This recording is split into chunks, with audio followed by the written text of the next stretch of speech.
Avant de commencer la vidéo, laissez-moi vous prévenir, vous allez entendre des petits bruits de travaux, de la circulation, parce que je filme devant une grande fenêtre ouverte. J'espère que vous allez comprendre. You're mad. Hello tout le monde, j'espère que vous allez bien. Alors aujourd'hui, je reviens pour une nouvelle vidéo, toujours dans la petite série de vidéos spéciales débutantes. Donc aujourd'hui, je reviens pour une vidéo dans laquelle je vais vous donner quelques conseils pour bien choisir son fond de teint, parce qu'il faut savoir que le fond de teint, c'est vraiment la base dans un maquillage. Donc si tu fais mal le soir super. Donc si tu fais mal le choix de ton fond de teint, même si tu fais un truc canon au niveau de tes yeux, peu importe ce que tu vas faire, c'est raté d'avance. Parce que le teint, ça ne va pas, soit il est trop foncé, soit il est trop clair, trop gris. Du coup, il faut vraiment savoir faire le choix de son fond de teint pour avoir un beau fini. Donc voilà, je vais vous donner quelques conseils que je trouve super importants selon moi. Voilà, c'est parti. C'est super important de choisir son fond de teint selon son type de peau. Donc si vous avez une peau sèche ou déshydratée, vous devez acheter un fond de teint qui a une texture hydratante afin que ça vienne vous couvrir la peau tout en l'hydratant sans la sécher. Si vous avez une peau grasse ou mixte, là vous devez vraiment acheter un fond de teint mat afin que ça vienne matifier votre teint vu que votre peau elle brille beaucoup. C'est vrai qu'il y a des choses qu'on fait avant, un peu comme la base, etc. pour éviter de briller, mais tu ne vas pas mettre une base qui va te matifier le teint et par-dessus venir rajouter un fond de teint hydratant. Là, c'est comme si tu n'as rien fait. Donc, voilà pourquoi c'est super important d'acheter un fond de teint mat. Et si vous avez la peau normale, vous êtes les plus heureuses parce que ta peau, elle n'est pas grasse, elle n'est pas sèche, tu n'as pas de problème de peau, tu es neutre. Tu peux te pencher vers un fond de teint mat comme un fond de teint hydratant. C'est juste par rapport à tes envies et ce que tu veux. Donc ça, je vous invite tellement.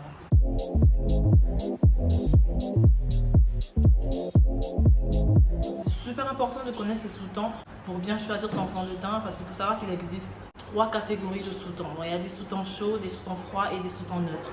Là, je vais vraiment vous expliquer, je vais vous donner la définition des sous-tons selon moi. Okay. Et j'espère que vous allez comprendre ce que je veux dire. Je ne suis pas sûre de ce que je dis, mais je pense que c'est ça. Donc les sous-tons, c'est vraiment quelque chose qui se trouve à l'intérieur de notre épiderme. La couleur de notre peau, là, elle peut changer, soit si vous prenez un coup de soleil ou si vous noircissez un peu ou par rapport aux circonstances, aux saisons. La couleur de la peau, elle change, mais le sous-ton, il est inscrit plus profondément dans l'épiderme et il ne change pas. Mais il reste le même. Les sous-tons chauds, ça veut dire que la couleur interne qui est vraiment inscrite dans votre épiderme, elle est soit jaune, soit dorée, soit cuivrée. Pour les sous-tons froids, ça veut dire que c'est soit rouge, soit rose, soit bleu. Et pour les sous-tons neutres, ça veut dire que vous êtes entre les deux. Pour reconnaître ces sous-tons, c'est simple, il y a 2 façons de faire. La première façon, c'est de voir par rapport aux bijoux. Donc pour ça, c'est vraiment pour les personnes qui portent des bijoux. Attendez, je vais vous chercher. Là, je porte un petit bijou, un petit ras de cou en argent. Un truc qui me va mieux. Je ne sais pas si vous voyez. Si les bijoux dorés vous vont mieux que les bijoux en argent, ça veut dire que vous avez des sous-tons chauds. Si les bijoux en argent vous vont mieux que les bijoux dorés, ça veut dire que vous avez des sous-tons froids. Et si les 2 métaux vous vont bien, donc ça veut dire que vous avez des sous-tons neutres. Et la deuxième façon de reconnaître ces sous-tons, c'est la façon la plus simple, je trouve, c'est de voir par rapport à ces veines. Donc vous allez voir par rapport à vos veines de cette zone-là. Si vous avez des veines vertes, ça veut dire que vous avez des sous-tons chauds. Si vous avez des veines violettes, ça veut dire que vous avez des sous-tons froids. Et si vous avez des veines à la fois vertes et violettes, ça veut dire que vous avez des sous-tons neutres. C'est super simple, super facile. Parce qu'il faut savoir que dans tous les fonds de teint qui existent, il y a une catégorie de fond de teint pour des sous-tons chauds et une catégorie de fond de teint pour des sous-tons froids. Plusieurs personnes ne savent pas ça, mais c'est comme ça, voilà.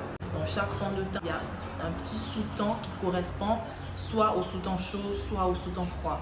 Je ne suis pas sûre qu'il y a des fonds de teint spécialement pour les sous-tons neutres, parce que déjà, quand vous avez des sous-tons neutres, vous êtes neutre.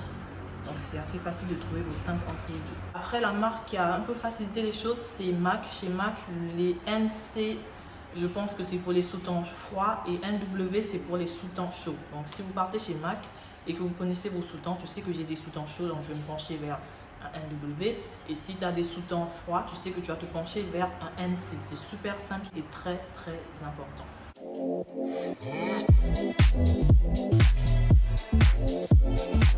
Ne testez jamais le fond de teint sur la main. Le fond de teint ne s'applique pas sur la main. Donc vous allez le tester soit sur votre visage, soit sur votre cou, vraiment, ou sur votre buste. Ce sont vraiment les 3 endroits où vous pouvez venir tester votre fond de teint. Peut-être que moi j'ai le cou plus foncé que le visage. Du coup, quand j'achète mon fond de teint, je le teste sur mon visage, j'essaie de voir si la couleur elle va matcher avec mon cou. Mais il faut avoir le visage propre, bien démaquillé. pour vraiment pouvoir trouver la couleur exacte. Ou je teste sur mon cou et j'essaye de voir si la couleur elle va matcher avec le reste de mon corps. Parce que déjà, si je vais tester le fond de teint sur mes mains elles sont plus claires que mon visage. Mes mains sont plus claires que le reste de mon corps.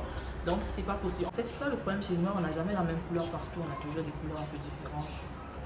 Voilà, c'est comme ça. Voilà, que votre main soit plus foncée ou plus claire, ne testez jamais votre fond de teint sur la main. Testez-le soit sur votre visage, soit sur votre cou, soit sur votre buste. Ce sont vraiment les 3 endroits sur lesquels vous pouvez tester votre fond de teint afin d'être sûr de la teinte que vous allez prendre, tout en sachant que ça pourra vous aller parfaitement.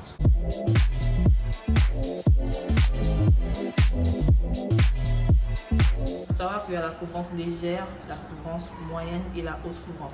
Donc la couvrance légère, ça veut dire que vous avez appliqué du fond de teint, mais ça ne donne pas trop l'impression que vous avez du fond de teint. C'est quelque chose qui reste assez léger. La couvrance moyenne, ça veut dire que ça vous couvre la peau, mais ça ne vous donne pas un effet trop couvert. Enfin, ça te couvre la peau. On sent que tu as mis du fond de teint, mais on peut voir plus ou moins tes petites imperfections parce que c'est pas super couvrant. Et la haute couvrance, ça veut dire que ça te couvre totalement. Donc, tu as un effet deuxième peau. Et voilà. Donc, c'est mieux de savoir ce que vous voulez depuis chez vous. Oh, mais mon fond de teint, il a quoi là? Donc voilà, je pense que là j'ai tout dit. J'espère que j'ai été assez claire. J'espère que je ne me suis pas perdue dans mes explications. J'espère que vous allez vous retrouver. Mais dans tous les cas, si vous avez encore des questions, n'hésitez surtout pas à me les poser en commentaire. Là, je suis toujours dans la petite série de vidéos spéciales débutantes que je vous avais promis. Donc là, je pense que je peux nommer ça hashtag 2. Enfin, la première, je n'avais pas mis un hashtag. Je pense que là, je suis arrivée à la fin de ma vidéo. N'hésitez pas à mettre des pouces bleus, à vous abonner, à partager et à me rejoindre sur mes réseaux sociaux que je vous mets là.